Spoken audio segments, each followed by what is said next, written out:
3 hooks, and a hand that was not hers, closing them. She had not heard the door, had not heard footsteps.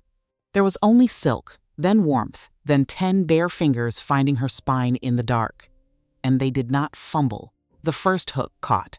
One smooth motion, like a man who understood, to the joint exactly how this dress was built to open and close.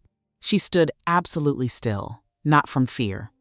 From something worse than fear. She did not want to turn around. The night before her wedding. Every maid gone. Her mother gone. And the man who was meant to stand at the altar tomorrow was somewhere no one in this house would say aloud. The second hook. The third. The hand withdrew. Then a voice behind her, low and unhurried. Your lady should not have left you alone. She turned. Thornfield Hall had a way of looking permanent. Stone walls 3 feet thick. Ivy so old it had grown into the mortar itself. The kind of house that made you feel, standing in front of it, that whatever happened inside those walls had already been decided by people who died before you were born. Cordelia Vane had grown up believing that. She was beginning to reconsider. The dressing room was on the east side of the hall. 3rd door past the portraits of dead Thorndyke ancestors, who all shared the same disapproving jaw. It was a good room. High window. Good mirror. The kind of candlelight that was generous to silk and considerably less generous to the truth of a situation. The situation, at 10:30 on the night before her wedding, was this. 3 ladies' maids had gone to fetch wine 20 minutes ago and had not returned. Her mother had gone to speak with the wedding coordinator about the placement of the cream roses and had also not returned. And Cordelia was standing alone in the center of the room with her back exposed, her arms twisted behind her at an angle that was not quite painful and not quite dignified, trying to locate a hook she could not reach. The dress was ivory silk, hand-sewn, the kind of garment that took 6 months and 2 fittings and 1 very tense conversation about the precise fall of the hem. Every hook was already closed except for the top 3 hooks. That was all. She twisted further. Her fingers found the fabric, found the loop of the first hook, lost it, found it again, lost it again. She breathed through her nose, slowly. The way you breathed when the alternative was saying something aloud that you could not unsay. Because the hooks were not the only problem. The hooks were the small problem. The problem she could touch and name and attempt to solve with her own hands at 10:30 on a winter night in Lincolnshire. The other problem was the one she had been not thinking about for 6 months. The one that sat beneath all the roses and the guest lists and the announcement in the Gazette. The quiet, persistent, deeply inconvenient feeling that she had been preparing for a ceremony that the groom had not entirely agreed to attend. Prince Aldrich of Calvrath, 29 years old. Fair-haired, the kind of face that had been very handsome at 22 and had since developed a quality she could not name precisely. Something around the eyes, something that looked like a man who had been managing the consequences of his own decisions for long enough that the management had become visible. He was supposed to arrive yesterday. He had not arrived yesterday. His private secretary had sent word. The roads, the weather, a complication in the schedule. And everyone had nodded and said yes, of course.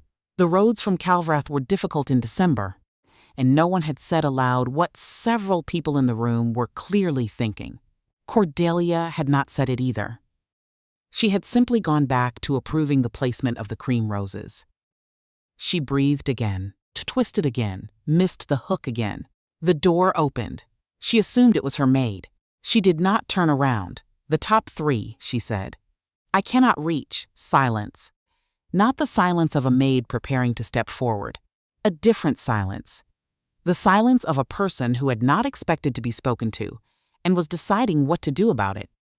Then footsteps, slow, deliberate. Not the light, quick steps of a woman who had been in service long enough to move efficiently through other people's rooms. These were the steps of someone who moved through every room with the same particular unhurried certainty. as if the room had always been his. The hands that found the fabric at her back were large, bare, no gloves, and they did not fumble, did not hesitate, did not carry the tentative, careful quality of someone attempting something unfamiliar. One smooth motion, the first hook caught. The fabric drew together, the second hook, then the third. Each one fastened with a precision that felt almost practiced, like a man who understood, at a mechanical level, exactly how the thing worked.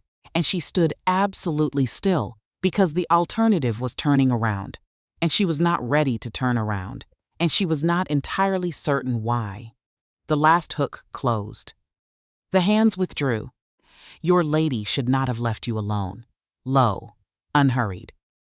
The voice of a man who had spent so long being obeyed that his words had stopped needing to rise at the ends into questions. Cordelia turned slowly. He was tall, dark-haired. He wore the charcoal formal coat of a visiting dignitary, no crest, no sash. Nothing to announce him except the way he stood, which announced him more effectively than any insignia she had ever seen. His jaw was sharp. His eyes were pale gray, the specific shade of gray that looked warm from across a room and cold the moment it settled directly on you. It was settled directly on her now. She recognized him, not personally. They had not spoken. But you did not move in the circles she moved in without knowing who Dorian Blackwell was, the way you knew where the deep water was before you swam out. Dorian Blackwell. Duke of Rensham, here at Thornfield as a political courtesy. Invited because Prince Aldrich of Calverth had long-stand trade negotiations with the Rensham estates, and insulting Dorian Blackwell was something even a prince thought twice about. He was watching her with an expression she could not read. Not amusement, not the particular alertness of a man who had walked into a compromising situation and was calculating its value. Something quieter than either. Something she did not have an immediate word for. You are not my maid, she said. No, you walked into my dressing room. The door was open. That is not an invitation. You asked someone to close your dress. A pause. I was available. She looked at him for one moment longer than she should have. The candle was doing something unfair to his face, softening the angles without removing the authority of them, and she turned toward the mirror instead because looking at him directly was beginning to feel like a decision rather than a reflex. You are the Duke of Rensham, she said to the mirror. And you, he said, are Cordelia Vane. The woman marrying a man who has not yet arrived for his own rehearsal dinner. The words landed without cruelty. Simply stated, as facts, which was somehow considerably worse than cruelty. Her jaw tightened.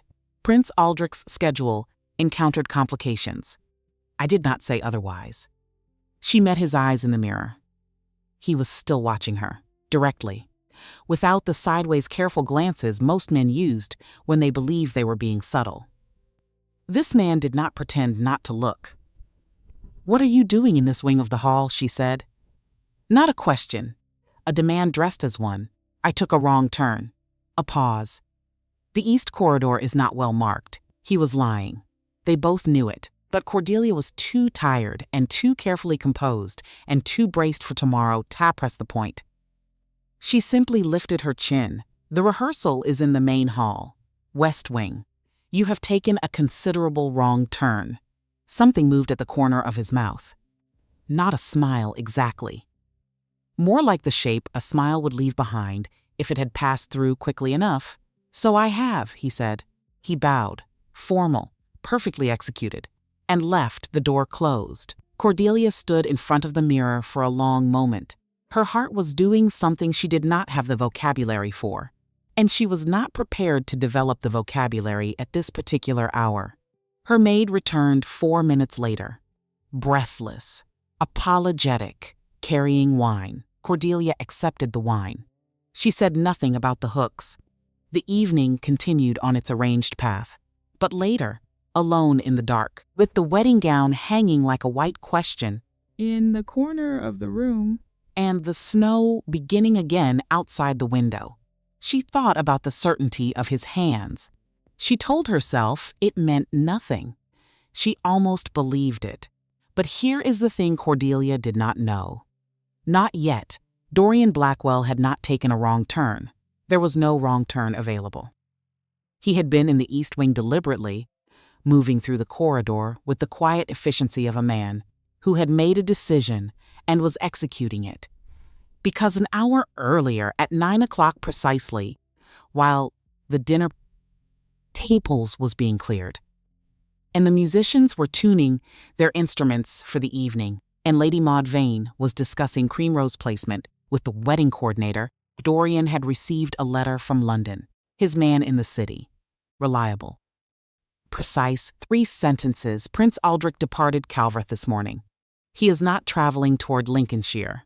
A carriage was seen at the Calverth estate heading south. Thought you should know. Dorian had read it, folded it, set it on the table, sat for 11 minutes, then he had walked through the east corridor. He had not intended to go into the room. The door was open. She was standing with her back exposed, and her arms twisted and her chin already up, even when she believed she was alone. And he had made a decision in approximately 4 seconds that he was not prepared to examine closely. He had closed her dress because she had asked someone to, because the hooks were there and his hands were capable, because he walked back through the east corridor toward the west wing and the trade discussions and the comfortable, familiar territory of men talking about things he understood. And he did not think about pale silk and candlelight and the way a woman held herself. She was posing herself and did not know she was being watched. He thought about it all evening. Morning came in white. Snow had fallen overnight, thin and early for the season, and Thornfield Hall stood against it the way it always stood against everything. Permanent, decided. The chapel had been filled with cream roses since 6 in the morning. The musicians had been warming their strings since 7. The kitchen had been running since before that. 300 guests was dressing in their finest in rooms throughout the hall, and in the village inn down the road and in the borrowed houses of neighbors, who had said, "Whose?" Who had said yes, of course, with the enthusiasm of people who understood that witnessing history, even the small domestic kind, was a privilege. Everything was prepared. At 9:45, the wedding coordinator came to the bridal chamber. A composed woman named Mrs. Aldgate, who had managed 11 weddings at Thornfield and had developed a particular manner for delivering difficult information. Measured, careful, the manner of someone who understood that the face you showed a person in the first moment mattered more than any of the words that followed. She knocked. She entered. She looked at Cordelia with that careful expression. "Lady Cordelia," she said. "His Highness Prince Aldrich has sent word." Cordelia was sitting at the dressing table. Dressed, veiled, hands folded in her lap. She had been sitting like that for 20 minutes, not moving, not speaking. Just sitting with the particular stillness of a woman who has been expecting something and is waiting to find out if she was right. "He is delayed," Lady Maud said from the window, adjusting her cuffs for the 9th time. Mrs. Aldgate paused. The pause went 1 beat too long. "His Highness sends his sincere regrets," she said. "He will not be able to attend the ceremony today. He asks that the wedding be postponed. Alternative arrangements to be discussed through the relevant diplomatic channels at a future date." The room went absolutely silent. Lady Maud made a small sound and reached for the windowsill. Cordelia did not move. She sat in her wedding gown, her veil perfectly arranged, and she looked at a fixed point on the opposite wall, somewhere between the 2nd and 3rd candle on the mantelpiece. "Through the diplomatic channels," she said. "Yes, my lady." The words came out very evenly. "He is ending an engagement announced in the Royal Gazette. Attended by 300 guests. Conducted at one of England's oldest family estates." Through diplomatic channels, Mrs. Aldgate had the grace to say nothing further. And then something very specific happened inside Cordelia Vane. Not collapse, not rage. Not the loud, spectacular grief that the situation arguably warranted. Something quieter. A settling. The feeling of a woman who has been working very hard not to hear a sound and has finally, in the worst possible moment, heard it clearly. She had known. Not the details. Not the other woman. Not the calculation. Not the precise mechanics of how a man decided to end an engagement by letter on the morning of the ceremonies rather than by conversations at any of the several hundred preceding moments when conversation had been possible. But she had known something was wrong for months. She had known in the careful way you know things you are not ready to act on. She had simply been too deep in the roses and the guest lists to let herself hear it. The sound had been there all along. She stood up. Her skirts moved around her. All that ivory silk. All those months. She looked at herself once in the mirror. The woman in the glass wore a veil and flowers and the expression of someone who had just decided something. "Tell the guests," she said. "Mrs. Aldgate, please go ahead and inform the guests." "Cordelia," her mother's voice, careful and urgent. "Darling, not yet. We could wait an hour, make some excuse. Give the situation time to. We will not lie to them," Cordelia said. "It is not lying, it is. And they will not make me stand behind a closed door while they wonder." She smoothed the front of her gown. Once. Decisively. "Open the chapel. I will walk out myself." The walk from the bridal chamber to the chapel took 4 minutes. Cordelia spent those 4 minutes making a decision. A very specific one. About what she would and would not allow herself to do in front of 300 people who had traveled from across England and who would carry every detail of this morning into drawing rooms from here to London. She decided she would not cry. Not because she was not allowed to, not because the grief was not real, but because the grief belonged to her privately and she would not give it to the room. Not today. Not to people who would package it into gossip and present it at dinner parties and use her worst moment as the most interesting story of their season. Everything else, the composure, the words, the walk that she would give them, the chapel was full. 300 people in their finest. Candlelight, cream roses. The string quartet had stopped mid-warm-up, and the silence was the particular silence of a room full of people who already know something is wrong and are waiting for someone to confirm it. The whispers had started before Cordelia reached the doors. She walked through anyway, unaccompanied. No father, no escort, no one. Just Cordelia Vane in an ivory silk dress, walking down the center of a chapel toward an altar where no groom stood. Her chin was up, her eyes were steady. She walked to the front, stopped before the altar, turned to face the assembled guests, and she spoke. "Prince Aldrich will not be coming today." Her voice did not shake. "The engagement has ended. I am sorry for any inconvenience to those who have traveled far. The hall will remain open for luncheon, and I ask that you extend whatever grace you can to my family during a difficult morning." She paused. "And now I would ask for a moment alone." The room began to move. That slow collective shift of 300 people, absorbing something simultaneously. The murmur building, the bodies turning, the hats adjusting, the gloved hands reaching for neighboring arms. And it was in that motion, in the turning of all those heads, that Cordelia became aware of the man standing against the back wall of the chapel. He had not sat with the other guests. He was standing near the door, still and apart, hands clasped behind his back, not looking at the crowd, not looking at the altar, looking at her, Dorian Blackwell. He had been there the whole time, and he was watching her the way a man watches something rare that has just refused to break. With an expression she could not name. Something that sat behind his face rather than on it. Something honest in a way she did not have time to process because she was still standing in front of 300 people.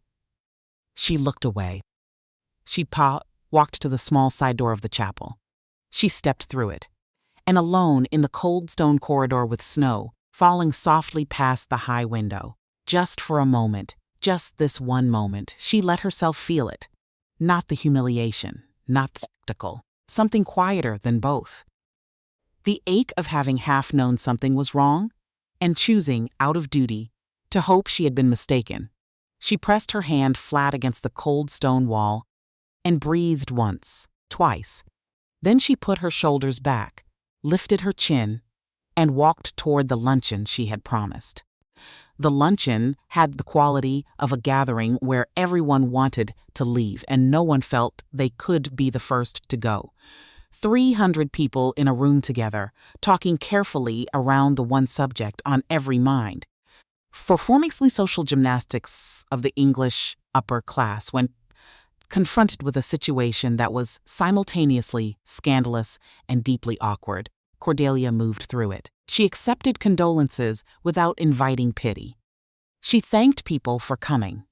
She did not once retreat to a private room, though she wanted to desperately, and she did not once allow her expression to collapse into something that would give the room permission to pity her openly. She was, by anyone's account, exceptional. She was also exhausted in a way that had nothing to do with sleep. It was midway through the afternoon when Lord Pelham appeared at her side, Lord Ashton Pelham, younger son of the Viscount of Crewburn, charming in the way a man is charming when charm has always worked for him. And he has never had reason to develop anything deeper. He had danced with Cordelia twice at a Derbyshire ball the previous spring, which he had apparently interpreted as the beginning of something significant. Lady Cordelia, he took her hand, pressed it. I am devastated for you. Truly. What a ghastly situation. A pause timed for effect. But I must say, a woman of your quality deserves so much better than a prince who cannot be bothered to show up. I have always thought so. Cordelia extracted her hand with quiet efficiency. You are kind, Lord Pelham. More than kind. He leaned slightly too close, the smile of a man whose smile had worked many times before. I have always admired you enormously, and today, seeing your composure, your grace under such appalling circumstances, if you were ever in want of a more reliable companion, I would be deeply honored. Lord Pelham. The voice came from slightly to the left. Quiet. Unhurried. The tone of a man who had learned very early that he never needed to raise his voice. Pelham turned. Dorian Blackwell stood 2 feet away. Glass held loosely at his side. Expression perfectly still. He was not looking at Pelham with aggression. He was looking at him the way a very large, very calm thing looks at something that is about to make a mistake. She has had a difficult morning, Dorian said. I imagine she would appreciate space rather than proposals. Pelham blinked, then recalibrated it with the swiftness of a man who understood titles instinctively. Of course, Your Grace. I meant no offense. He turned to Cordelia with a bow and withdrew. Cordelia watched him go. Then she turned to Dorian. I did not require rescuing. I did not rescue you, he said. I said what you were thinking. She studied him. You seem very certain about what I am thinking. You extracted your hand before I said anything. A pause. I was observant, not presumptuous. She looked at him for a moment. There was something deeply inconvenient about a man who was this difficult to dismiss. She had prepared a position for the Duke of Rensham. Political guest. Not her concern, not her sphere. She had intended to treat him the way you treat furniture. Polite, present, unremarkable. He kept declining to be furniture. Thank you, she said. However unnecessary, you're welcome, he said. However unnecessary. She walked away before the silence could become something else. But she felt his eyes follow her across the room. And the thing was, she didn't mind. That was the problem. The guests left by early evening. The hall settled into its exhausted quiet. The kitchen staff moved through the rooms, collecting the aftermath of 300 people, and a day no one had planned for. The cream roses stayed in the chapel because no one had given instructions about the roses. Cordelia sat alone in the small library at the end of the east wing, fire lit. Decanter of brandy on the side table, not something she usually touched, but she was currently touching it. 1 glass. The kind of glass you poured for the company of it rather than the drinking. She stared at the fire. She was not thinking about the humiliation. She had put that somewhere else to examine later, when she was alone enough to do it properly. She was thinking about the things she had not been allowed to think about all day. The detail Mrs. Aldgate had whispered to her in the corridor after the public address. Quietly, carefully, with the expression of a woman who believed Cordelia deserved to know the truth. Prince Aldrich had not simply developed cold feet. There was a woman in Calvrath, an attachment of some standing. 3 years maintained. The Calvrath royal house had been managing it quietly, had been managing it through the entirety of the engagement to Cordelia. 3 years. He had known for 3 years that he was not going to marry her. 3 years during which her father had declined 2 other approaches. 3 years during which her life had been arranging itself around a future that had already been quietly discarded by the man at its center. She pressed the glass to her cheek and looked at the fire. "You should not be alone tonight." She did not startle. She realized distantly that she had been half expecting him. "This is the library," she said without turning. "Are you lost again?" No. Something briefly warm in that word. Something she noticed without intending to. She heard him cross the room. Stop near the opposite chair. He did not sit. He stood with his hands clasped behind his back and looked at the fire beside her. "You heard," she said, "about the woman in Calvrath?" "Yes." A pause. Most of the senior guests heard by this afternoon. These things do not stay quiet. "No," she set the glass down. "They don't." He was quiet. She appreciated that he did not fill the silence with reassurance. She had heard enough reassurance today to last 3 seasons. She was grateful for the fire and the stillness, and the presence of someone who did not seem to need her to perform anything. "How long did you know?" she said. "How long before the ceremony?" He turned to look at her. The message arrived at 7:30. She had walked down the aisle at 11. He had known for 3.5 hours. He had stood at the back of that chapel for 3.5 hours and watched her walk out and face 300 people and said nothing. She should have been angry. She considered whether she was. "Why didn't you tell me?" "Because it was not my place," he said. "And because you handled it better without an intermediary." A pause. "If I had told you in that corridor, you would have had 30 minutes to manage your reaction in private. Instead, you walked out and spoke clearly, with more dignity than most women of my acquaintance could manage at their best." He paused. "I did not want to take that from you." Cordelia was quiet for a long moment. The line between gratitude and fury she was discovering, remarkably thin. "You are a very strange man," she said. "I have been told that." She looked at him then, properly. In the firelight, the sharp angles of his face were softened by shadow. He was watching her with a quality she had noticed twice before, the direct, steady attention of a man who was not appraising her, not calculating her social value, not performing the expression of interest while thinking about something else. Just looking. The way you looked at something you had been thinking about for longer than you could explain, and had not yet figured out what to do with. "Go to bed, Your Grace," she said quietly. "I would like to be alone." He inclined his head. "Good night, Lady Cordelia." He left. She sat for a long time after. The fire burned lower. The brandy glass sat untouched. Outside the library window, snow fell again, soft and indifferent. And Cordelia Vane thought about a man who had stood at the back of a chapel for 3.5 hours, watching, saying nothing, and had somehow, in the middle of the worst day of her life, made her feel less alone than she had felt in months. She was beginning to suspect she was very bad at lying to herself. The note arrived on the breakfast table at 8 the following morning. No crest, no formal address. Just her name on the outside in handwriting that was spare and deliberate, the handwriting of a man who wrote the way he spoke.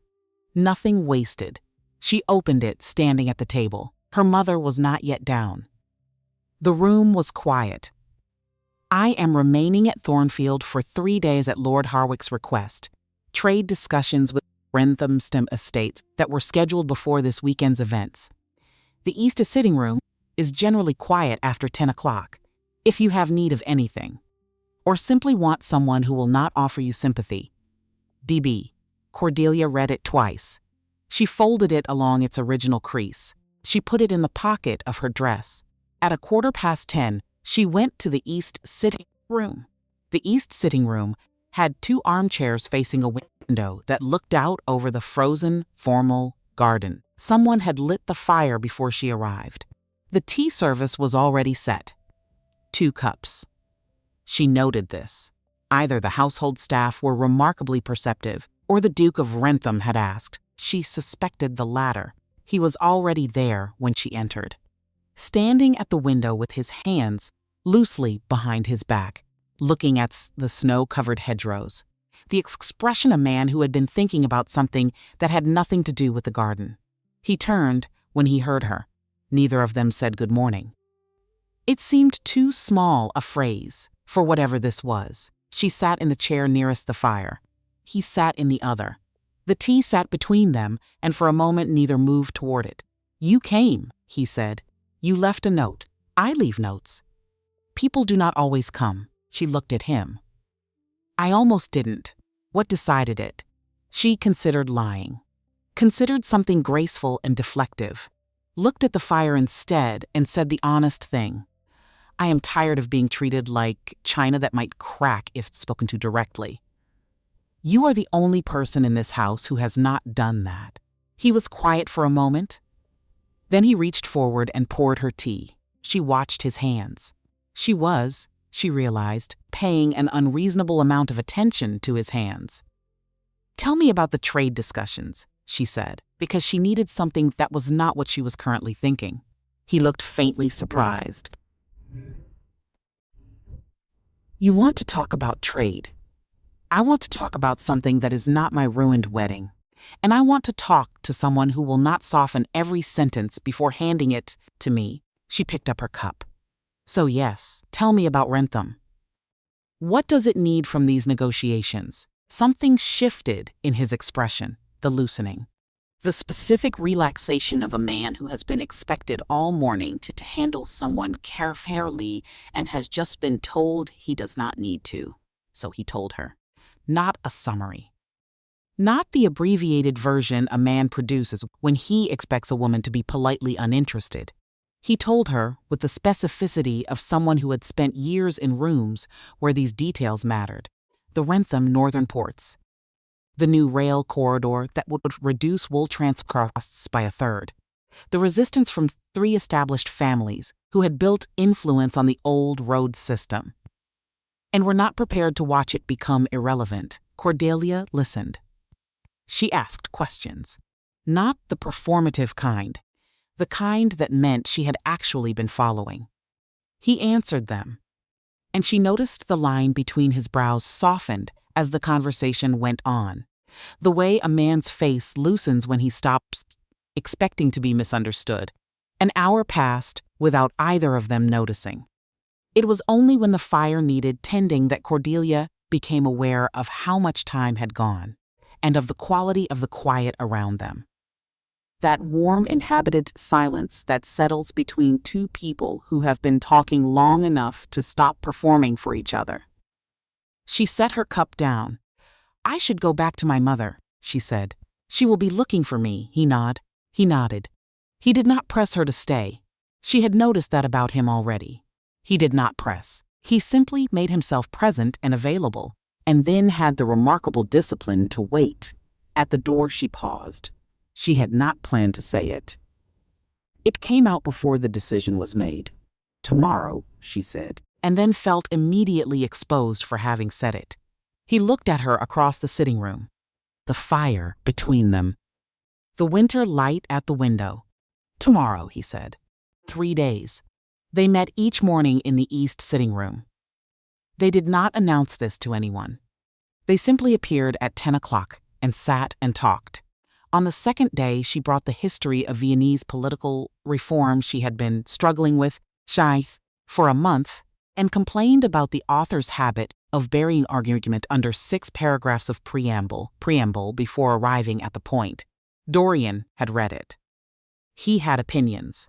They argued about it for 40 minutes with a pleasure that felt almost indecent given the circumstances.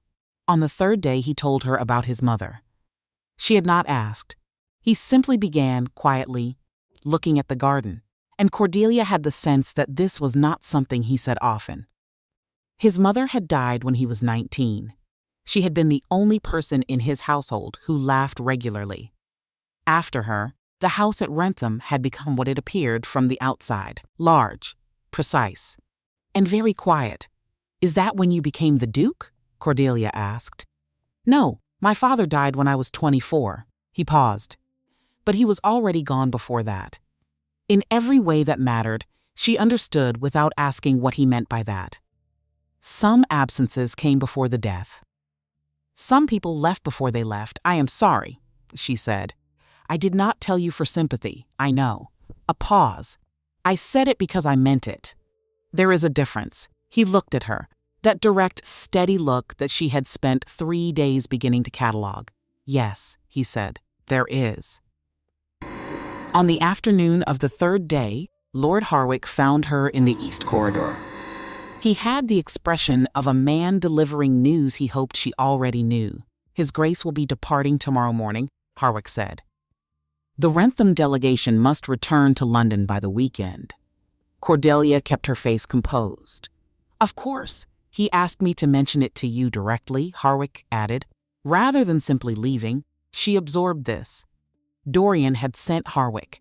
He had not wanted to leave without notice, but had arranged a proxy rather than say so himself, which would have revealed too much. The precision of it was both very Dorian Blackwell and quietly devastating.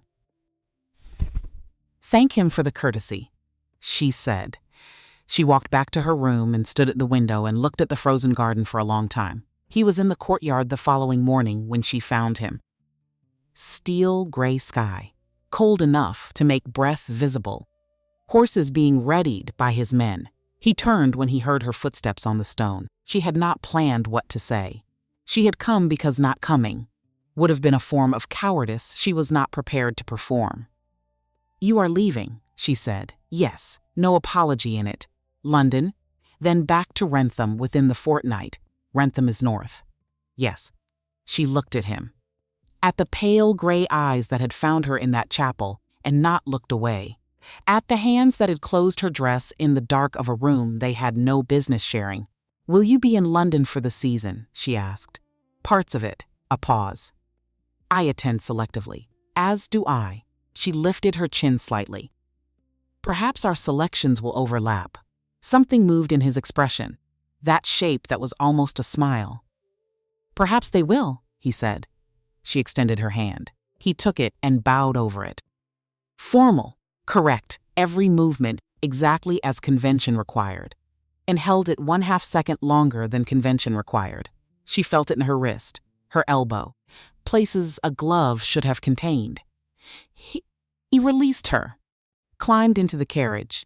She stood in the courtyard until it had passed through the gates and turned onto the road, until the sound of it had faded into the winter air, until the courtyard was empty and cold and entirely ordinary again. Then she went inside. She did not think about him for the rest of the morning. She thought about him for the rest of the morning. January and February passed at Thornfield, in the manner of months that exist primarily to be endured. Cordelia managed the aftermath of the abandoned engagement with the horror she had brought to the abandonment itself. She wrote letters. She received visitors. She sat with her father in the evenings and did not raise the subject of the 6 months he had spent. Knowing something was wrong with the Aldrich arrangement and choosing silence, she was not ready to raise it yet. Lord Silas Vane accepted her silence with the gratitude of a man who understood he had not earned anything better. By March, her mother had decided that London was necessary, and Cordelia had agreed. because the alternative was remaining at Thornfield, which had begun to feel less like a home and more like a cabinet full of things she had outgrown.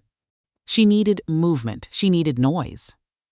She needed, though she would not have said this aloud, to find out whether the city would confirm or contradict the suspicion she had been carrying since December. The suspicion that something had begun in an east-facing sitting room over trade policy and tea. London was 6 weeks away. It was going to be an interesting season. London arrived in March the way it always did, with rain, with ambition, with the particular energy of a city that had spent 3 months waiting for something to happen and had now decided, collectively, to make everything happen at once. The season opened with the Ashbourne Ball. And Cordelia Vane walked into it wearing the composure she had spent those weeks constructing into something close to armor. 6 weeks of managing the story, because there was a story now. There was always a story. And the story of Cordelia Vane had 2 versions circulating simultaneously across London drawing rooms, and she had no control over either of them. Version 1, the abandoned woman, tragic, dignified, deserving of sympathy and careful handling. Version 2, available, because an engagement that ended was also an engagement that ended. And London, practical and opportunistic London, had noted this with interest. Various men had sent flowers. A viscount she had never met had sent a letter so breathlessly enthusiastic she had been briefly concerned for his cardiovascular health. Lord Pelham had appeared at a tea in Mayfair and spent 45 minutes finding reasons to stand near her. And her father had received a preliminary inquiry from a Lord Fenwick, 53 years old, 2 deceased wives. The kind of man who used the word sensible a great deal when describing what he wanted in a third marriage. Cordelia had told her father with great patience and very genuine love that she would eat the preliminary inquiry before she sat through the meeting. Lord Silas Vane had accepted this, quietly, with the look of a man who knew he did not have the standing to argue, because Lord Silas Vane had a secret. Cordelia did not know that yet. The Ashbourne Ball. She arrived at 9:30. The rooms were already full, 200 people at minimum. The kind of crowd that made conversation difficult and observation easy. Cordelia had always been good at observation. She moved through the entrance hall with the practiced grace of a woman who had been trained since childhood to be present without being available. She accepted champagne from a passing footman. She spoke with Lady Ashbourne for 7 minutes about absolutely nothing. She smiled at the right moments. She did not look toward the entrance. She was not watching for anyone. She was absolutely not watching for anyone. The shift happened the way it always happened when he entered a room. Not an announcement, not a commotion, just a pressure change. A subtle reorientation of the air, the way a room adjusts itself around a new weight, without anyone deciding to adjust. She finished her sentence to Lady Ashbourne, set her champagne down on a passing tray, and then, slowly, let her gaze travel toward the entrance. Dorian Blackwell stood in the doorway. He had not looked for her yet. He was speaking to Lord Ashbourne, nodding at something the older man was saying with the expression of a man who was politely present and mentally a considerable distance away. He wore black as he had at Thornfield. He wore it the way some men wore rank, not as decoration, as fact.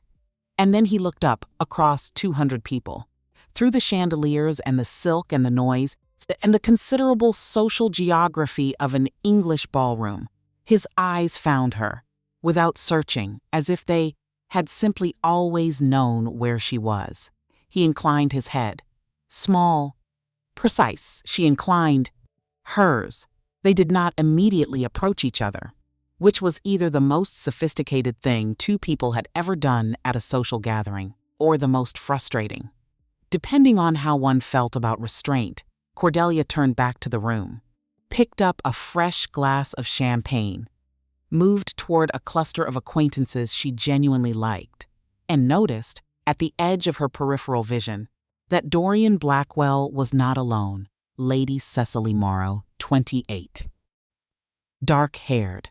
The second daughter of a baronet with extensive connections to the Calverth diplomatic circle, which Cordelia did not know yet but would learn.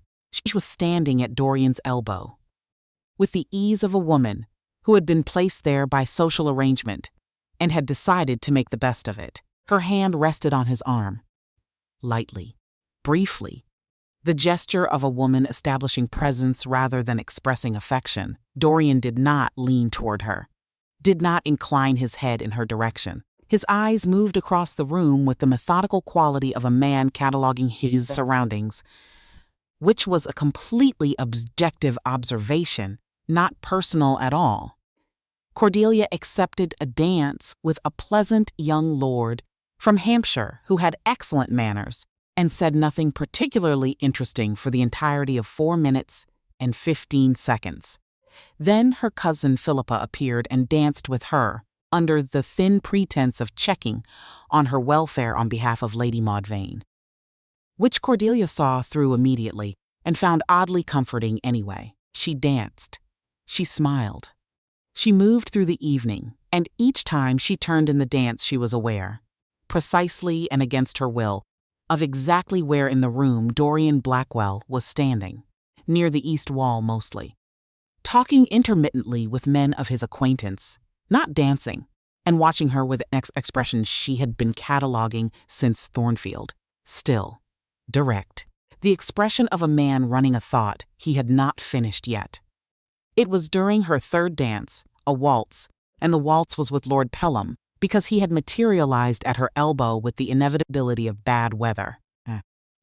And she had said yes, because refusing twice in one season required more social management than she currently had patience for, that she saw something change in Dorian's face. She had not wanted to dance with Pelham. She had said yes, because the calculation favored it. He danced adequately.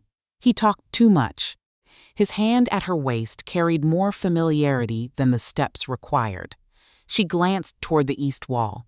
Dorian was watching Pelham's hand. The stillness in his expression had not changed. He was always controlled. But something underneath the stillness had shifted.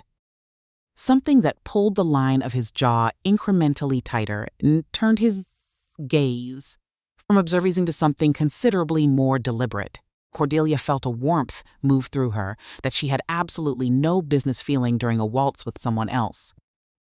The music ended.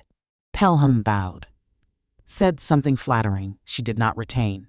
She turned, walked toward the east wall. No hurry, deliberately no hurry. Just a woman crossing a ballroom. Dorian watched her come, did not pretend he hadn't been watching, did not find something interesting to look at on the ceiling. Lord Pelham dances adequately, he said. He does, she agreed. He also speaks continuously. I find the combination exhausting. Then why accept? I am building a reputation for grace this season. She kept her eyes on the room rather than his face. Refusing every man who asks does not serve the narrative. You could dance with fewer men. A pause. Or the right ones. She looked at him then. The words had come out with more certainty than she had planned. She did not take them back. He looked at her. The room moved around them. 100 conversations and 1,000 small performances. And in the middle of all of it, this particular silence had its own gravity. Is that an invitation? He said. That depends, she said, on whether you dance. I do not generally. Generally. She said the word back at him. A question made of a single syllable. His hand came up and settled at his side, not reaching for her. Positioned like a question. The next waltz, he said. If you are willing to be seen with me, I am always willing to be seen, she said. The question is whether you are. Something passed through his expression then, not the almost smile, not the careful stillness. Something stripped of management.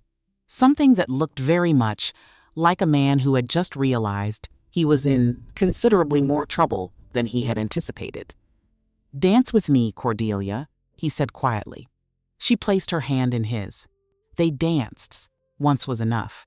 Once was enough to make Lady Ashbourne quietly delighted and Lady Maud Vane quietly alarmed and Lord Penpelum quietly furious, and the rest of the room quietly recalibrating everything it thought it knew about the Duke of Rensham, who did not dance, who attended selectively, who had just spent an entire waltz looking at Cordelia Vane with an expression that no one in that room could pretend was casual. He led with the same quiet authority with which he did everything. Not pulling her, not directing her, creating such clear space for her to move that following became its own kind of choice. She was aware of his hand at her waist, the warmth of him, the steadiness. "You are staring," she said quietly. "Yes. You might attempt subtlety. I have found subtlety to be largely wasted in ballrooms." He looked at her steadily. Everyone is watching everyone. The only people who notice a man watching a woman are the people who are already watching the woman themselves. She considered this. That is either very wise or a very elegant excuse for bad manners. Perhaps both. The waltz turned them. She felt the room in her peripheral vision, the watching, the small recalibrations happening across London in real time. "This will be discussed," she said. "I know, extensively, I know. Are you prepared for that?" He looked at her steadily. "Are you asking whether I am prepared for people to know I find you interesting?" "I am asking whether you have considered what it means." "I have considered it since the night I walked into your dressing room and found you alone," he said. "I have been considering it since." "I am not a man who acts without consideration." The music drew toward its close. "And what did your consideration conclude?" she said. The final bars fell away. He stopped moving. They stood at the edge of the dance floor, his hand still at her waist. And he looked at her with that direct, unguarded expression, the one she had first seen in the firelight of a library in Lincolnshire, that "you are the most composed woman I have ever watched fall apart," he said quietly, "and that I intend to be wherever you are for as long as you permit it." Cordelia looked at him. The room pressed in around them. She took a breath, stepped back just enough, not retreating, but creating the small distance that allowed her to think. "Then you should know," she said, "that I do not intend to be arranged again, not by my family, not by anyone." She held his gaze. "If you intend to be wherever I am, it will be because I permit it, and I permit it only when I trust it." "Understood," he said. Without hesitation. "I do not trust quickly, I know." A pause. "I have been watching you protect yourself gracefully for 3 days at Thornfield and 6 weeks at a distance since. I am not in a hurry." She looked at him for one long moment, then she inclined her head, the smallest acknowledgement. "Walk me to supper," she said. He offered his arm. She took it.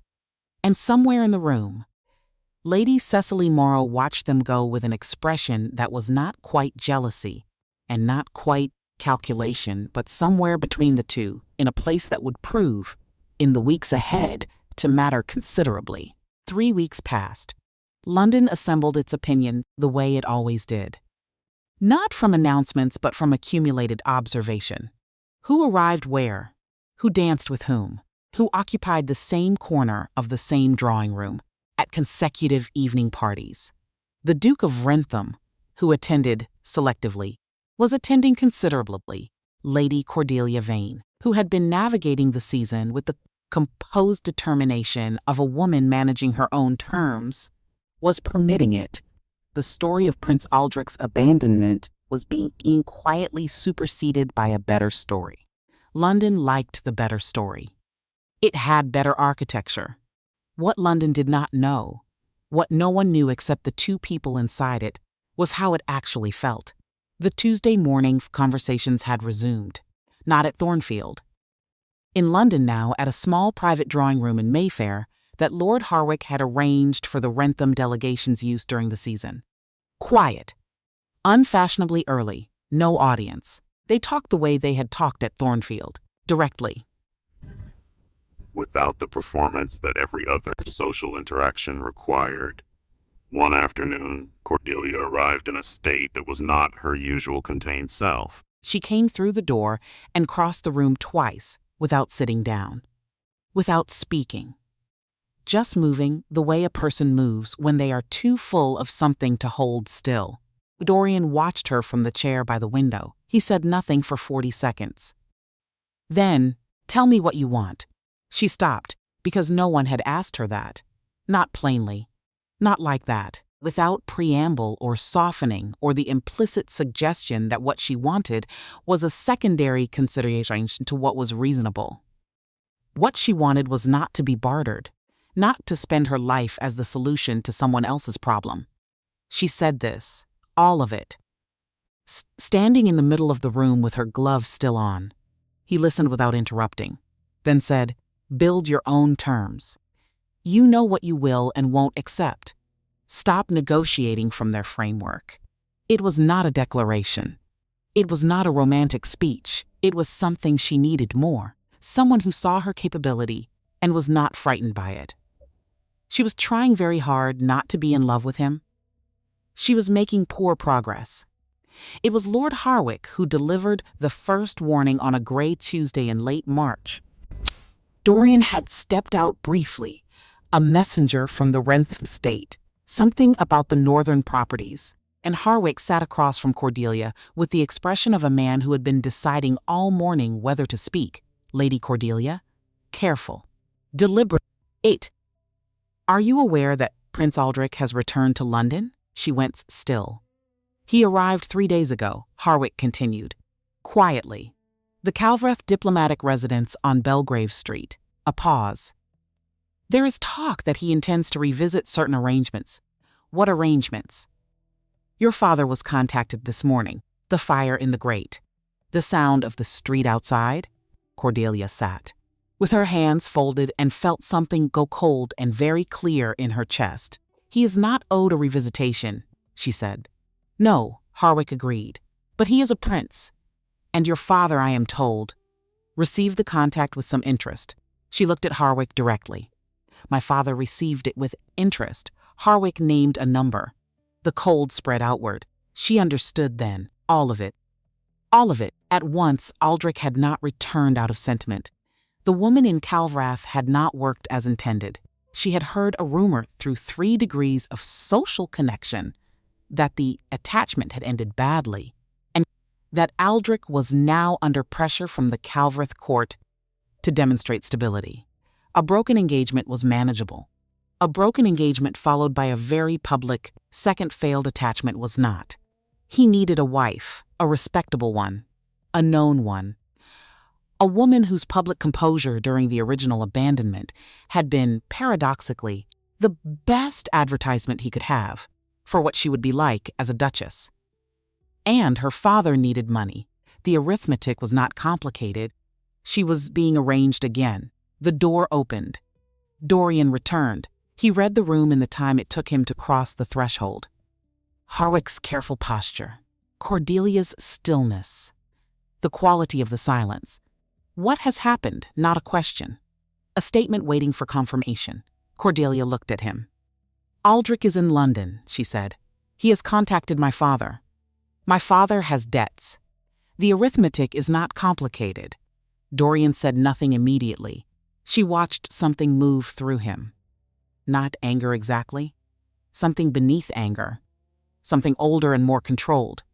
The look of a man who has been patient for a long time and is now being asked to continue being patient about something that threatens someone he has decided, quietly and without announcement, to protect. "Your father cannot compel you," he said. "No, but he can make the alternative very difficult. And Aldrich has resources. So do I. Flat. Certain. Not a boast. A fact stated with the same authority he used to discuss rail corridors and port access." Cordelia looked at him. "Dorian," she said quietly, "I will not be rescued, I know. I will not be handed from one man to another. I know that too. Then what are you suggesting?" He was quiet for a moment. "Then, I am suggesting that you have more options than your father and Aldrich are currently allowing you to see, and that I am one of them." A pause. "Not as an arrangement, not as a solution. As a choice, if you decide you want to make it." Cordelia held his gaze for a long moment. Everything between them hung in the air. Weeks of mornings and directness and one waltz and his hands on the hooks of her dress in the candlelight. "Give me time," she said. "You have it," he said. "All of it." She stood, picked up her gloves. At the door she stopped. "Dorian," he looked at her. "Do not let my father sign anything." Something moved in his expression, that shape that was almost a smile, and behind it something fiercer. The look of a man who had just been given permission to act. "No," he said quietly. "He will not." She walked out into the gray London morning. Behind her the door closed, and Dorian stood in the drawing room for a moment. Then he turned to Harwick. "Hampshire," he said. "The arrangement we discussed last week. I want the framework ready within 48 hours. Harwick nodded slowly. "The Vane estate is suitable. 3 Rentham suppliers have been looking for a reliable land partner. The structure would clear Lord Silas's primary debt within 18 months and give him legitimate ongoing income from the partnership. It does not require him to accept charity. It requires him to accept a business relationship," Dorian said. "Which is different." He moved to the desk. "Draft the terms tonight. I want nothing in writing about the Vane family name until Cordelia knows. She hears this from me directly. Not through Harwick. Not through anyone else, of course. And Harwick," Dorian paused, "find out everything there is to know about the contact Aldrich made to Lord Silas. When? Through whom? The exact nature of what was offered." Harwick nodded again. Quieter now, the nod of a man who had known Dorian Blackwell for 12 years and understood that the particular tone in his voice right now was not anger. It was resolution. What happened next did not happen the way Cordelia expected. She had expected Aldrich's next move to come through her father. Another letter, another meeting request, another carefully constructed conversation designed to make the arranged path seem like the only reasonable one. Instead, it came from 2 directions simultaneously. That was how she knew he had planned it. The note arrived at the Mayfair drawing room on a Wednesday, unsigned, delivered by a footman in livery she did not recognize. Dorian read it once, then again. His expression did not change, but something in his stillness changed. The specific stillness of a man suppressing a response rather than not having one. He folded it, set it down, sent immediately for Harwick. The note said 3 things. Tell the Duke to remember who he answers to. The Hampshire connection will not be forgotten. The woman should be reminded that princes have long memories and longer resources. At 4 o'clock the same afternoon, a second note arrived at the Vane townhouse on Welbeck Street, addressed to Cordelia in a hand she did not recognize. Delivered through the side entrance, she opened it in the hallway. The engagement was never truly ended. "There are documents your father signed. Ask him about March the 14th. She read it twice. Then she went to find her father. Lord Silas Vane was in his study. He looked up when she entered, and the quality of his expression, not surprise, but something already bracing. Something that had been bracing since before she arrived, told her everything before he spoke. She sat down across from him, did not raise her voice, did not let the thing in her chest become something visible. "March the 14th, she said. "What did you sign?" He closed his eyes. He was 61 years old. He had the look of a man who had been managing the gap between appearance and reality. For so long the effort had become invisible even to him. Good furniture, good name, accounts that had not been good for a very long time. It was, Cordelia, the debt had reached a critical. He stopped, tried again. "In March, a man came to see me. He represented himself as an official of the Calvrath diplomatic house. He spoke correctly. He had documentation. He seemed entirely legitimate. What did he want?" He placed a document on the table. Lord Silas looked at his hands. A bridge agreement, he called it. A formality to preserve the legal framework of the original betrothal while the diplomatic situation in Calvrath was being resolved. He told me that once the situation stabilized, the document would be superseded by a formal announcement. A pause.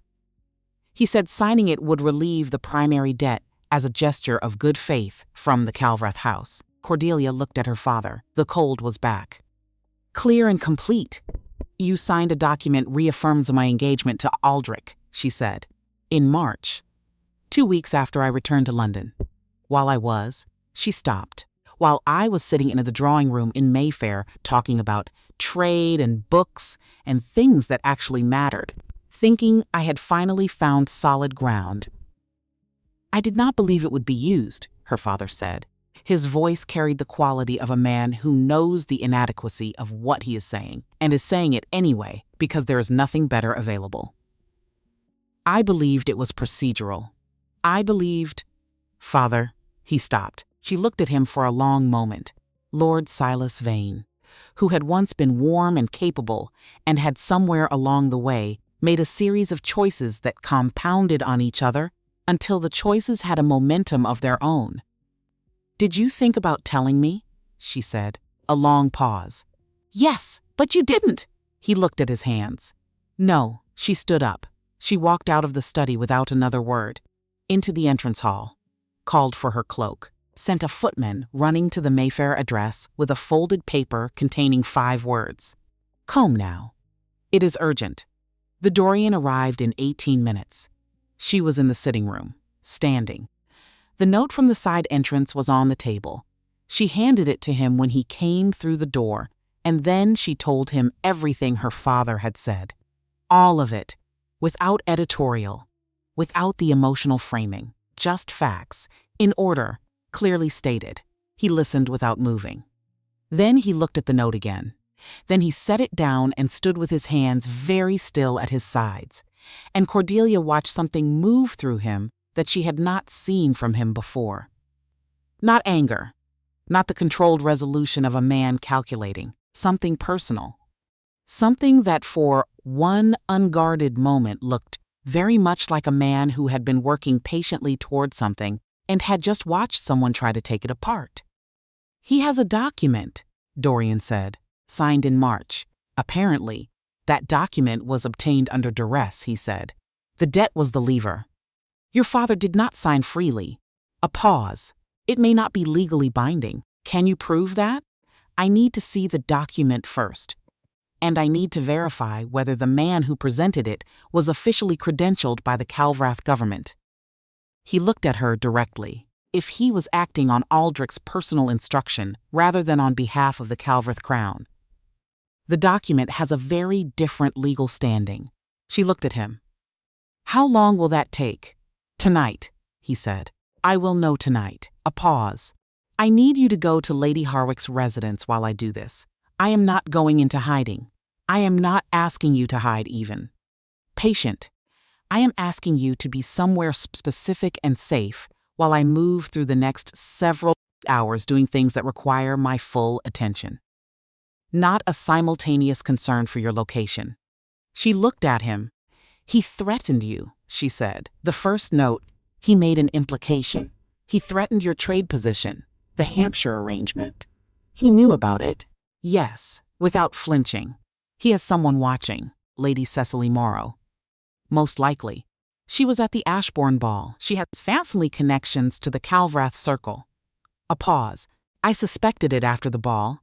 I should have moved sooner. Should have. 2 words. A man admitting he had miscalculated. She filed that away. Because Dorian Blackwell admitting an error, quietly, without being pressed, was something she had needed to see. He thinks, she said slowly, that if he pressures us from 2 directions simultaneously, we will separate. He threatens your position. He traps me legally. He believes you will prioritize Rentham over me, and he believes I will feel too legally compromised to resist. Yes, he does not know you very well. Dorian looked at her for a long moment. He does not know me at all, he said quietly. She breathed out slowly. All right, she said. Lady Harwick's residence. He nodded. He did not press further. She picked up her cloak from the chair. Dorian, he looked at her. Be careful. and his expression did something she had not seen before. Not the controlled stillness. Not the almost smile. Something briefly, completely unguarded. The face of a man who had not been told to be careful in a very long time and did not know. In that moment, what to do with being someone's concern. "I will," he said. She left. But here is what Cordelia did not know. She was gone. The door was closed. Dorian stood in the sitting room with both notes on the table in front of him. And he made a decision. Not a calculation. Not a strategic assessment. A decision, which is a different thing. A decision is what happens when you already know what you value, and you are simply being honest about it. He picked up the note that had been sent to him. Read it one final time. The Hampshire connection will not be forgotten. He set it down. He went to the desk and wrote 3 letters. 1 to his solicitor. 1 to his man of business in the north. 1 to a contact in the Calverth diplomatic circle, a man who had been useful before, and who owed Dorian a significant professional debt. In each letter, he stated what he needed, specifically. Without hedging. He sent them all within the hour. Then he sent for Harwick. And what he said to Harwick in the quiet of the Mayfair drawing room, with the London evening pressing at the windows, was not what a man said when he was protecting a business interest. It was what a man said when he had what? Lady Harwick's house was warm and sensible, which were the 2 qualities Cordelia most needed that night.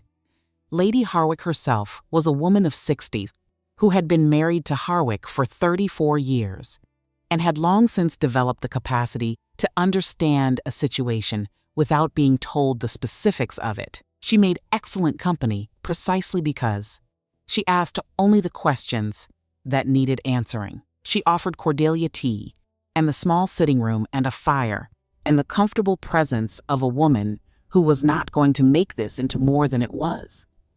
Cordelia sat. She did not drink the tea. She held the cup, the one rarely used. She thought about a man sitting somewhere in London with his solicitor at some obscene hour of the night, working through documents she had not asked him to deal with because they had her name in them, and that was apparently sufficient reason. She thought about the note he had left on the breakfast table at Thornfield. If you have need of anything, or simply want someone who will not offer you sympathy. She had kept that note. It was in the same pocket now as it had been then. Kept like a thing of value. At past, a footman appeared with a message. The handwriting was Dorian's. Written quickly but without losing its precision. The document has been located. Your father's solicitor was cooperative once the full circumstances were explained. I am with my legal counsel now. The verification regarding the representative will take until morning. Do not worry about tonight. I will come to you when it is done. H. She read it twice. Lady Harwick looked up from her needlework. Good news? Progress, Cordelia said. In my experience, Lady Harwick said mildly, threading a needle with efficient calm, progress from Dorian Blackwell tends to arrive fully formed. He is not a man who does things halfway. Cordelia looked at her. You know him well. I have known him since he was 24 and newly made Duke, and absolutely certain he could manage everything alone. She pulled thread through her work. He was wrong about that. He has learned better. A pause. You have something to do with that improvement, I think? Cordelia looked at the folded note in her hands. She thought about a man spending a night building her freedom back from the pieces other people had scattered. I hope so, she thought. She did not say it aloud. She slept eventually. Not well, but enough. Morning came gray and cold and raining. She was at breakfast when she heard the carriage. Then footsteps in the entrance hall. Then Dorian's voice asking for her. She was already standing when he came through the door. He looked tired, not defeated. She was not sure Dorian Blackwell had a defeated expression in his range, but the specific exhaustion of a man who had been awake most of the night, doing precise and necessary things, and had not stopped when it would have been reasonable to stop. His coat was slightly less perfect than usual, His hair had been pushed back at some point and had not entirely returned to order. She thought he had never looked more entirely like himself. "Sit down," she said. I need to tell you what. You can tell me while sitting." "Sit down," he sat. She poured tea. He accepted the cup without argument, which told her more about how tired he actually was than anything else. This is what Dorian Blackwell told her, over tea, in Lady Harwick's breakfast room, on a grey Thursday morning in April. The document was genuine. Lord Silas had signed it in March, as he had admitted. A bridge agreement, a reaffirmation of the original betrothal terms. But the man who had presented it, who had represented himself as an official of the Calvrath diplomatic house, who had carried paperwork and spoken with the authority of a man on official business, was not officially credentialed. Not by the Calvrath government. Not by the Calvrath crown. He was a private agent, acting on Aldrich's personal instruction. Not on behalf of the sovereign house of Calvrath. Lord Silas had believed he was dealing with an official diplomatic representative. He had not been. The agreement had been obtained through deliberate misrepresentation of authority, which, under English law, rendered it void. Dorian's legal counsel had confirmed this at 2 a.m. The formal written opinion had arrived at 4. Cordelia sat with both hands around the cup and looked at him. "You were up until 4. 5, actually." A pause. There was also the matter of your father's primary debt. "The Hampshire arrangement was finalized last night. Your father has been notified this morning." A silence. "The Hampshire arrangement," she said. 3 Rentham suppliers in the north have been looking for a reliable land partner for 2 seasons. Your father's estate in Hampshire meets their requirements. The arrangement clears his primary debt within 18 months and provides him with legitimate ongoing income from the partnership. He met her eyes. It does not require him to accept charity. It requires him to accept a business relationship. She stared at him. "You arranged this last week," she said. "I began arranging it last week." When Harwick first told me about the debts, he set the cup down. "I did not mention it earlier, because I did not want you to feel I was managing your situation without your knowledge." A pause. "I am mentioning it now, because you have handled your situation. This is separate. It is about your father, not you." Cordelia looked at him for a long time. This man, this impossible, careful, infuriating, extraordinary man who had walked into her dressing room and fastened her hooks, and then spent the next several months quietly building a structure around her life. Not to contain her, to give her something solid to stand on. "You solved everything," she said. "In one night, I solved the legal and financial components," he said. "There is still Aldrich." She looked at him. "What about Aldrich? He needs to understand clearly that this is finished." He set down the cup. "I would like to speak with him today. I am telling you this. It's because I will not do it without your knowledge.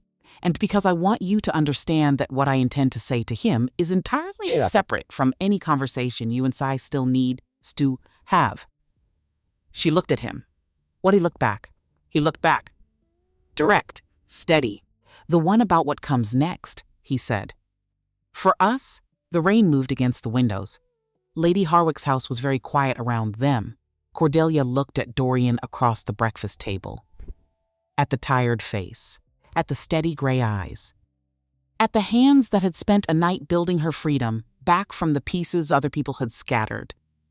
And she felt, with absolute clarity, the thing she had been moving toward since a dressing room in Lincolnshire. "Speak with Aldrich first," she said. "Then come back. You will be here. I will be here." He looked at her for one more moment. Then he stood, straightened his coat with the habitual efficiency of a man who had been doing so since he was old enough to wear one, and walked toward the door. "Dorian," he stopped. "What you are about to do," she said. "Aldrich's note made it clear what it will cost you if you continue. The trade position, the Hampshire connection. He will follow through." A pause. "I know," Dorian said. She watched his face. Is that a concern? She said. He looked at her steadily. It is a cost, he said, not a concern. And he left. The door closed behind him. Cordelia sat in the breakfast room for a long moment, the rain against the windows, the tea going cold. Lady Harwick moving quietly in the hall outside, present but not intrusive. She thought about a man walking through the gray London morning toward a meeting he did not have to attend. A sacrifice he did not have to make. A position he was about to defend not because it served him, because it was right. A cost, he had said, not a concern. She pressed her fingers flat against the table, and for the first time since she had stood in an ivory dress in front of 300 people and learned that the ground beneath her had never been solid, Cordelia Vane felt completely certain about something. Prince Aldrich of Calvrath received Dorian Blackwell at the diplomatic residence on Belgrave Street at 10:30. Cordelia was not there. She did not need to be. But she would learn what happened. Later. From Harwick, who had accompanied Dorian as a witness and who told it the way he told everything.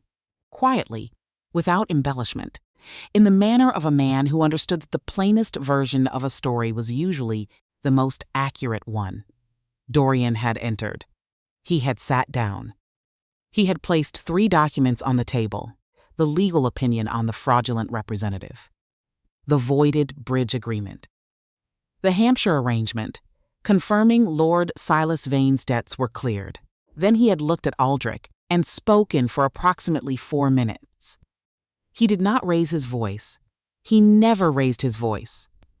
What he said was something to the following effect: that the document was void, that Aldrich's agent had exposed the Calvrath diplomatic house to a serious legal liability that Dorian was, at present, choosing not to pursue, that this choice was contingent on one condition only, that Prince Aldrich of Calvrath would make no further approach to Cordelia Vane, her family, or any representative acting on her behalf through any channel, formal or otherwise, for any purpose whatsoever. Aldrich had listened. He had looked at the documents on the table for a long moment, and then Aldrich had looked up at Dorian and said quietly, "You love her." Dorian had met his eyes. "That is not your concern," he said. "My concern is that she is free. She is free. We are finished here." He stood. He left. Harwick followed, slightly breathless. In the carriage back, Harwick reported, Dorian had sat in complete silence for the entire journey, looking out the window, with the expression of a man who had done the thing he set out to do and was now thinking about the next thing he needed to say. He came back to Lady Harwick's house at noon. Cordelia was in the sitting room. Wrong. She stood when she heard his footsteps in the hall. He came through the door. He looked better than the morning. The exhaustion was still there. It would not leave for another day, probably. But something in him had settled. The quality of a man who has been carrying something and has set it down. "It is done," he said. "I know." Harwick sent word. He looked at her. "You spoke with Harwick."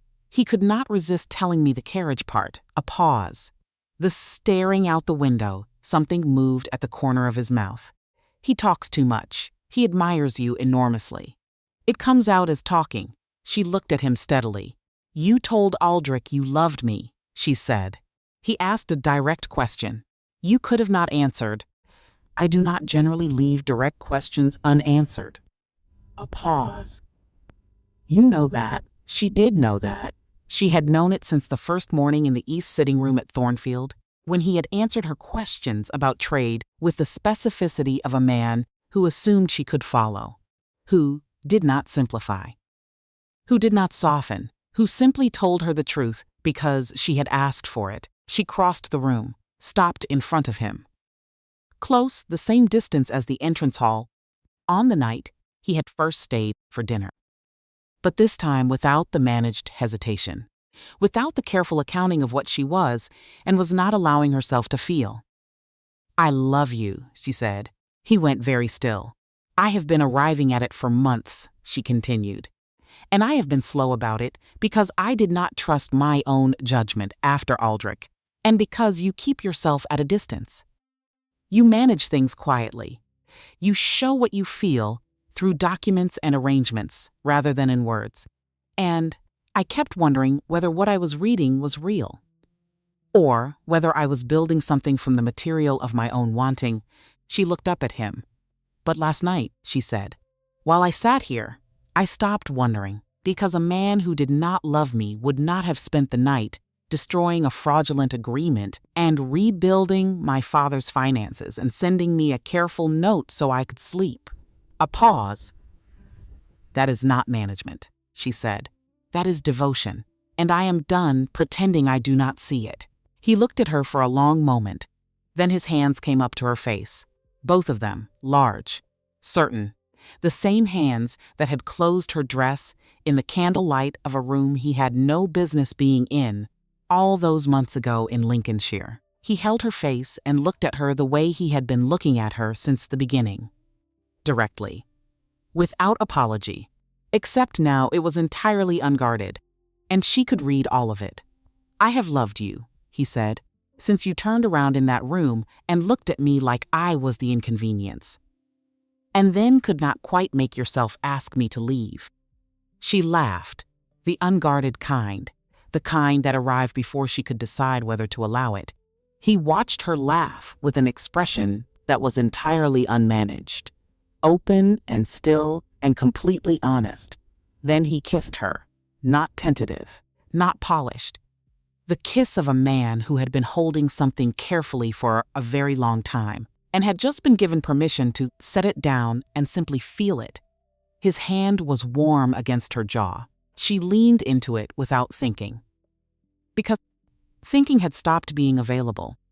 They stood in Lady Harwick's with the London rain at the windows and the fire burning and the warmth of a moment that had been approaching for months finally arriving. When they drew apart, she pressed her forehead against his jaw, breathed.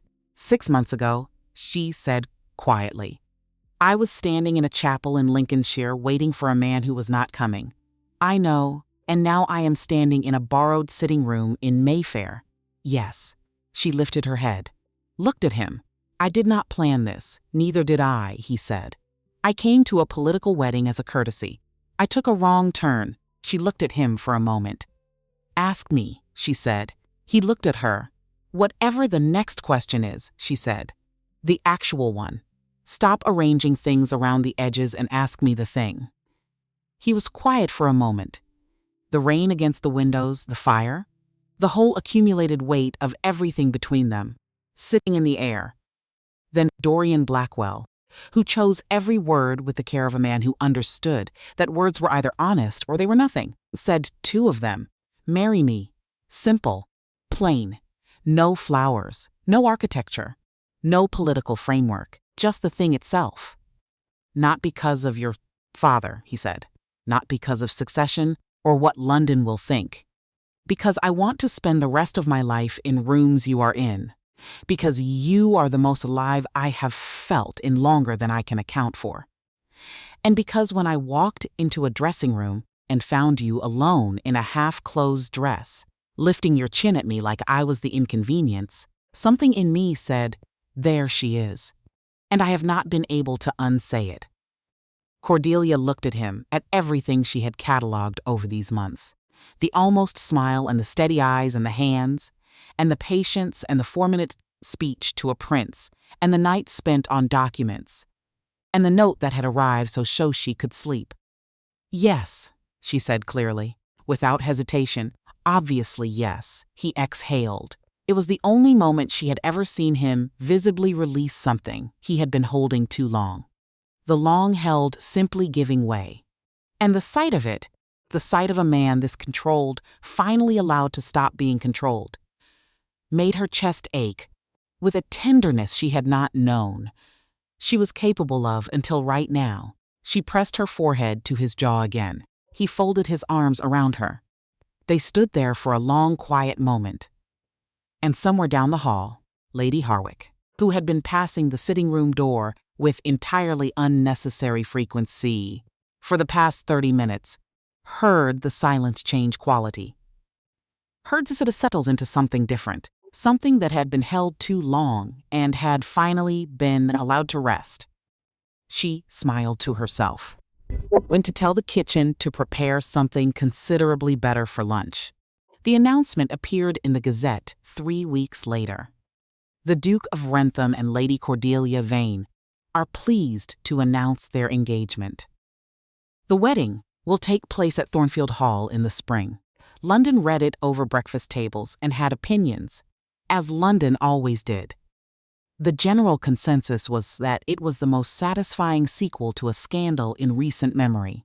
300 guests who had sat in a chapel at Thornfield Hall and watched Cordelia walk to an empty altar found, upon reflection, that they had always rather hoped it would end this way. The Duke of Rensham, of course. In retrospect, it was obvious.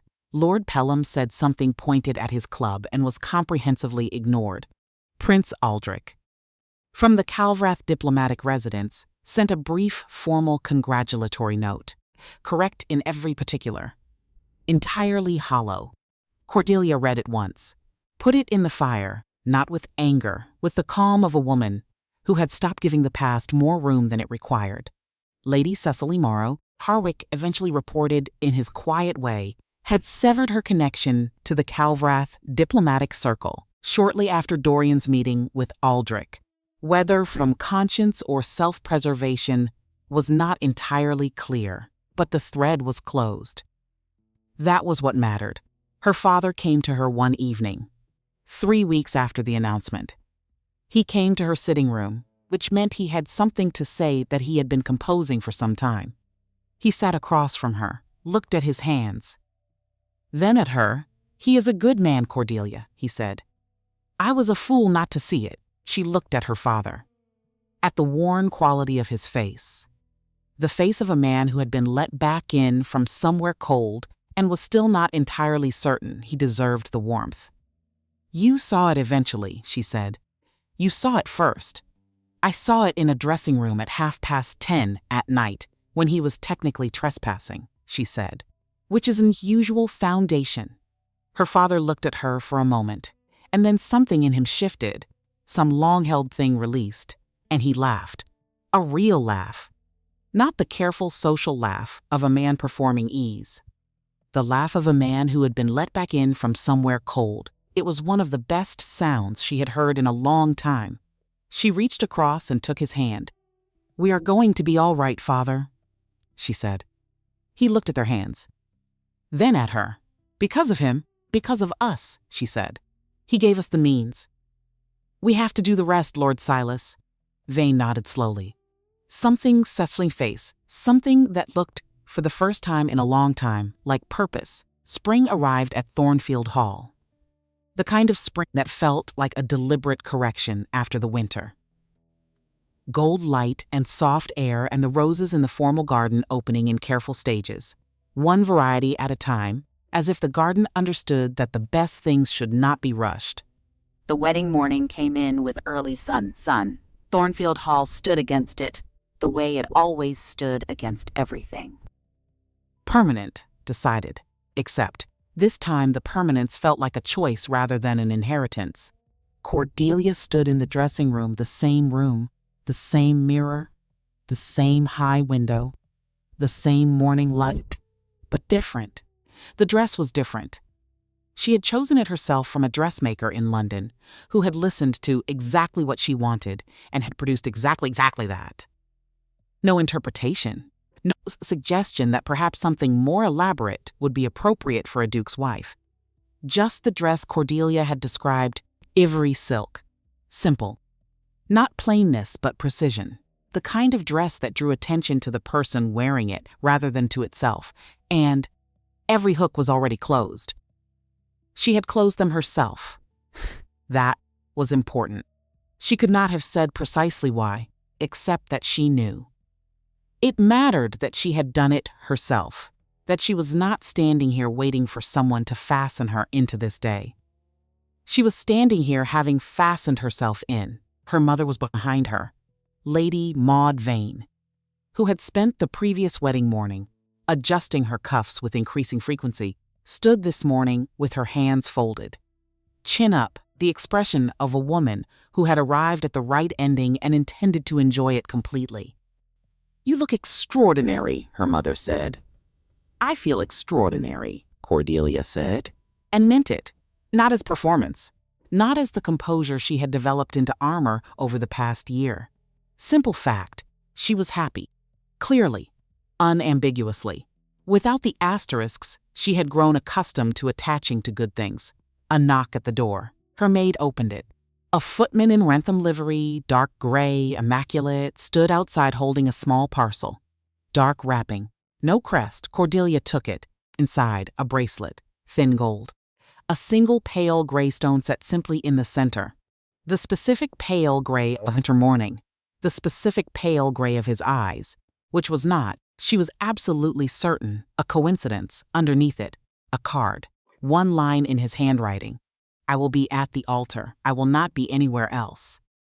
DB, she read it twice, put the bracelet on, looked at herself in the mirror one final time. The woman looking back was not the woman who had stood in this room 7 months ago.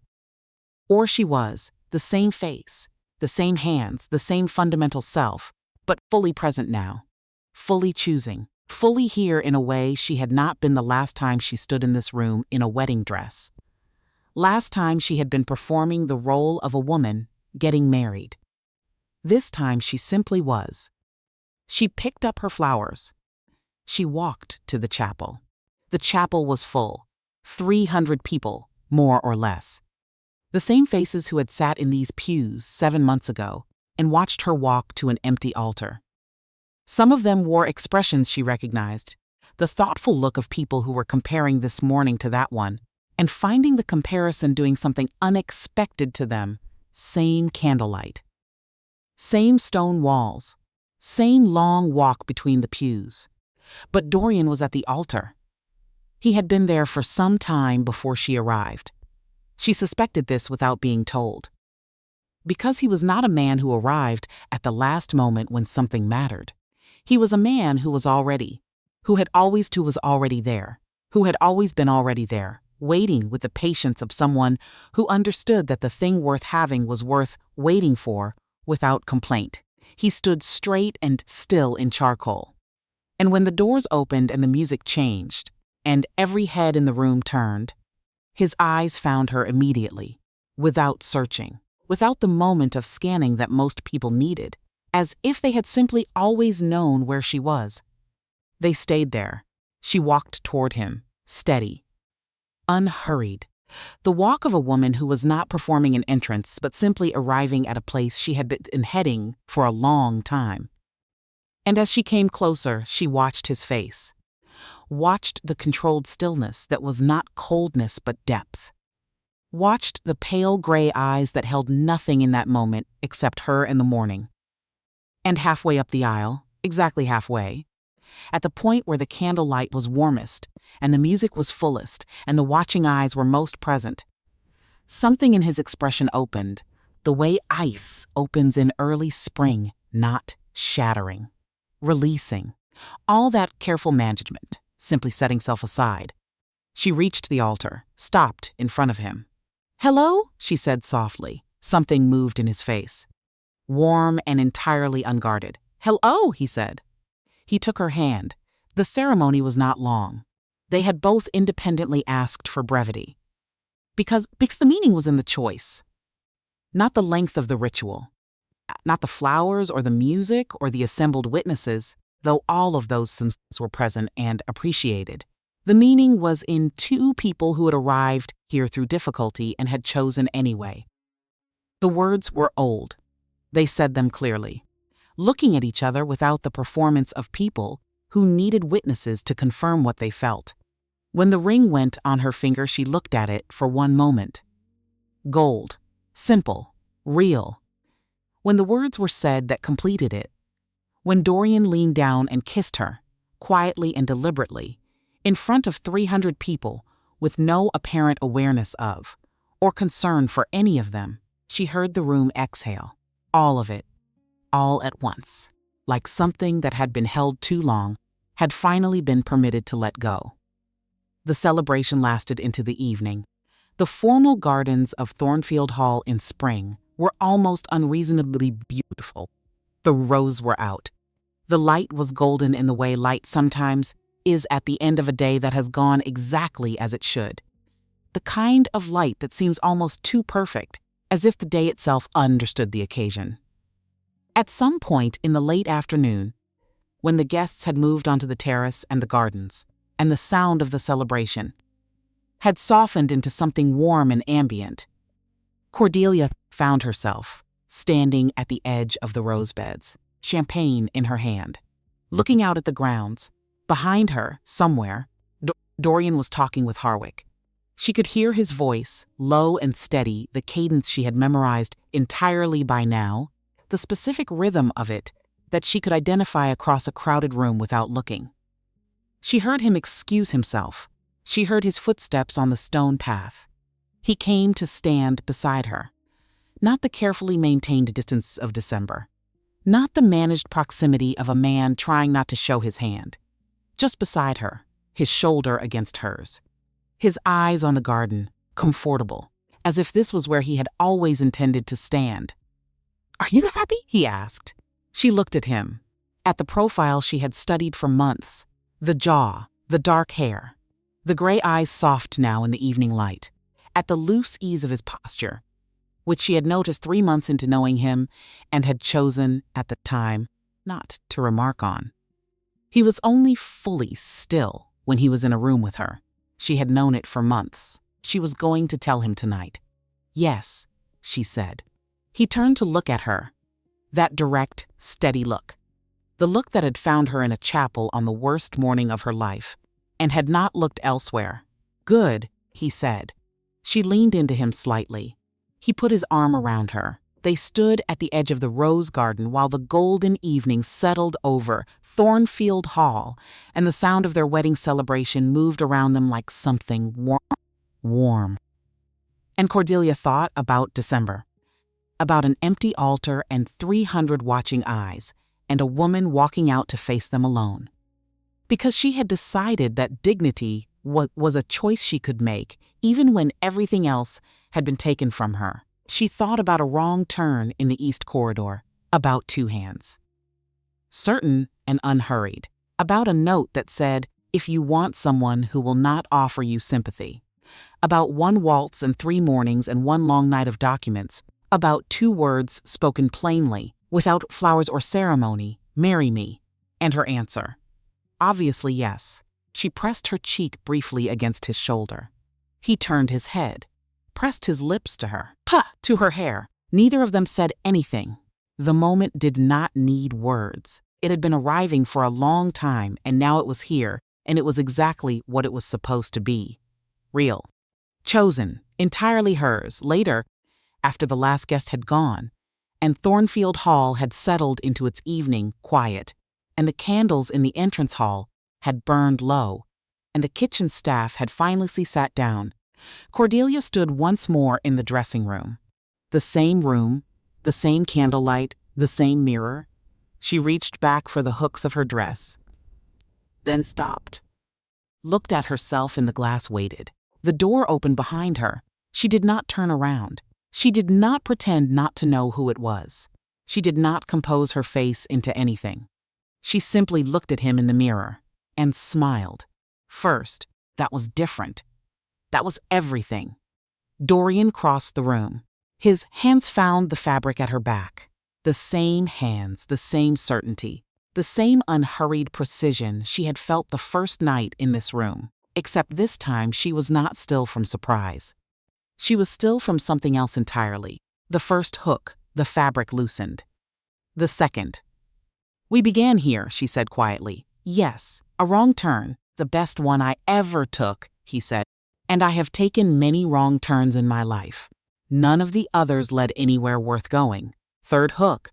Fourth." She watched his face in the mirror, focused, careful.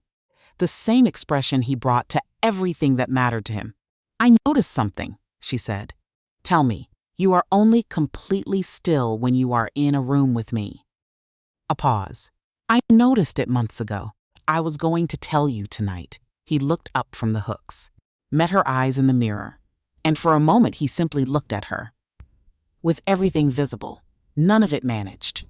All of it, the depth and the feeling, and the year of patience, and the love that had never required announcing. Because it had been present in every single choice he made, from the night he walked into this room, all of it right there in his face. "You noticed," he said. "I noticed things," she said. "You taught me that. I did not teach you that. You were already doing it the night we met." A pause.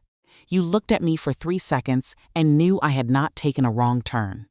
"I knew," she agreed. "I simply had no idea what to do with knowing." The last hook opened, his hands stilled at her back. The candlelight held them both in the mirror, her face and his behind hers. Her expression open, warm, certain. His, everything he had spent a year being careful with, finally allowed. "And now," he said, "do you know what to do with knowing?" She turned around, faced him, put her hand against his chest, above his heart, the way she had the night she had told him to stop being careful with her. He covered it with his. "Now," she said, "I know exactly." The candle burned on, steady, warm. In a room where something that had begun with a door left open and a wrong turn had arrived, after everything, exactly where it was meant to be.